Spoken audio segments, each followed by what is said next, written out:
এই বিতর্কের কোনো মানে কনক্লুশনটা এখানে সম্ভবত কোনোভাবেই সম্ভব, অসম্ভব বিষয়, কারণ প্রত্যেকের অবস্থান ভিন্ন।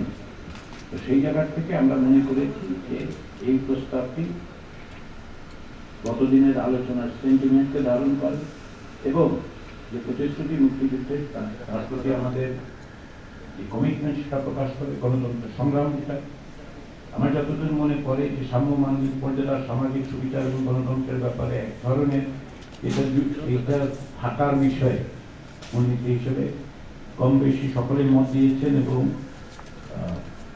সম্ভবত অধিকাংশ কিংবা সংখ্যাগরিষ্ঠ যেভাবেই বলে এক ধরনের একমত প্রকাশ করছি। কিন্তু সে জায়গায় না গিয়ে আমরা এখন যদি এইটাকে বিবেচনা করি, এটা লক্ষ্য করার বিষয়ে আমরা যুক্ত হওয়ার কথা বলছি না, আমরা রিপ্লেসমেন্টের কথা বলছি না, আমরা বলছি সংবিধানে রাষ্ট্র পরিচালনার মূলনীতি হিসেবে সাম্য, মানবিক মর্যাদা, সামাজিক সুবিচার, গণতন্ত্র এবং ধর্মীয় স্বাধীনতা ও সম্প্রীতি উল্লেখিত হবে। এটাই হচ্ছে সংশোধিত প্রস্তাব।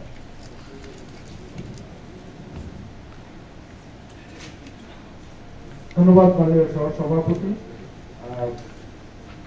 এ বিষয়ে কথা বলবার জন্য এখন পর্যন্ত আমি দুটি টিপ্পণী পেয়েছি।